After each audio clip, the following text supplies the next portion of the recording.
Welcome in, YouTube. Today we're going to tell you all about the thermometer in Phasmophobia, and then we're going to show you exactly how it works. Make sure you stick around. But first, if you don't know who I am, obviously I'm Bush, and I've been working on making a ton of content. I've compiled a ton of beginner's guides over on my YouTube channel for newer players. So if you found this guide right here and you're a newer player wondering, how to navigate through Phasmophobia and you want to learn all the little details, my channel is a great source of information for that. It'd be great for you to sub to this channel.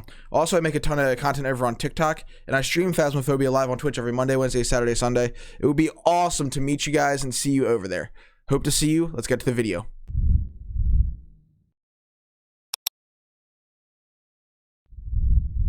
Okay, so the thermometer in Phasmophobia is not something that's going to be given to you by default as a beginner. It's going to be something you're going to have to purchase yourself once you start making money during the ghost hunts. It's about $30 per thermometer. Is it worth it? Sure. As you do more advanced missions, the thermometer is very useful, and there's a few reasons why. The first reason is going to be the thermometer, based on the temperature, is going to be able to help you identify where exactly the ghost is. This comes in handy if you get you always want to go in with your EMF first, obviously, and you want to listen, get that EMF reading, figure out the general area. But if you have a division between two rooms and the EMF is right there in the middle, and you're not sure which room the ghost room is, you can then take the thermometer in to figure out which room is colder, so you know exactly where the ghost is and where you have to set up the rest of your equipment, saving you time and saving you sanity as well. Reason number two, the thermometer is very useful, especially in more advanced missions. We're talking professional and nightmare here, is the ghost can wander. So if you're on the map that we're in here and the ghost is originally in the living room, it can move to kitchen, garage, elsewhere throughout the mission. So if activity level dips, it's good to have the thermometer in the room so that you can recheck the temperature, make sure it's still cold and the ghost is still located there. If that room has warmed up, you need to use the thermometer, walk around and find the next cold room, and then reset up your gear. So third thing is, thermometer can obviously show you freezing temperatures, which is a form of ghost evidence. And oftentimes you'll see your breath before you would get the thermometer reading anyway, but hey, it can be useful for that. It does do that. So what is cold in Phasmophobia? Well, after the breaker is on, which you have to turn it on in nightmare and professional mode. If you're on amateur intermediate, you're good to go. You got to wait a couple minutes, 2 to 3 minutes, for the whole house to warm up so you can tell the difference between a cold room and a warm room. If you're looking at Celsius, it's going to be somewhere around or below 10 degrees for you to consider it cold.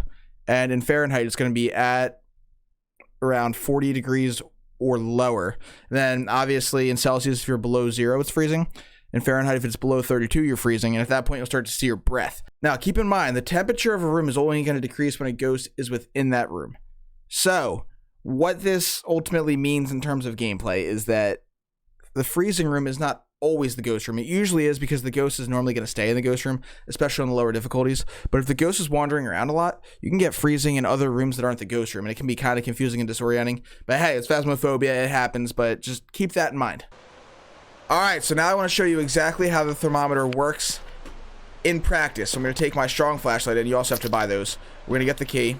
So let's go. We're on Willow Street, which is a smaller map. It's a little bit bigger than Tanglewood. It's a good beginner map. We are on amateur mode, just for demonstration purposes. I mostly play Nightmare on my stream and such, but amateur is a good way to demonstrate, and that means the breaker is going to be on by default, and the house is already going to be warmed up for us. So, right-click to turn thermometer on. Boom. To get the reading of a room, you want to be in that room for like 3 to 5 seconds, because the thermometer takes a few seconds to update. So this room is pretty warm. I'm in Fahrenheit, by the way, so we're looking for a reading somewhere basically below 40 degrees Fahrenheit.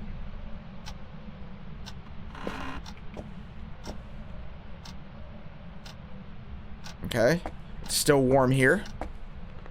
Let's see what the garage is doing. Garage is pretty warm. And keep in mind, if this was a real match, for me, I'd be going in with EMF and listening for where the ghost is. Okay, so we heard a buzz over here. It's probably in this bedroom, so we'll see how long it takes for this to shift from like 64 degrees Fahrenheit down to like the 40s and 30s. So we're in here. 46, 50, 45. All right, so we're noticeably cooler than the other areas, so we know we're onto something here.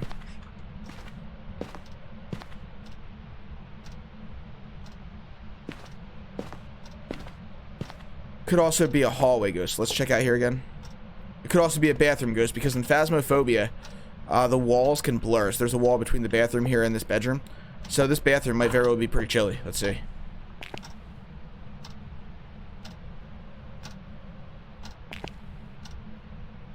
Nope. One more thing, we're just going to check this room over here just to make sure we're hearing correctly.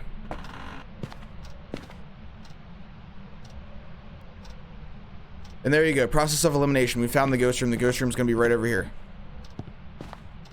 Boom. Now, if your teammate drops the thermometer, and later in the mission you want to pick up the thermometer and check the temperature again to make sure things are good, sometimes it can glitch out a little bit. So what you want to do is, first thing, pick it up, turn it off, turn it on. And as you can see, now we're definitely, after a little bit of time, down into the mid-30s. So this is definitely the ghost room. Definite cold temperatures. And also keep in mind, like I said before, on the higher difficulties on Professional and on Nightmare, once you get that breaker on, the building's going to take a couple minutes to warm up. And there might be, you might not necessarily get that cold reading right away, but look for discrepancies. Look for colder than normal. Dear Lord, that was terrifying.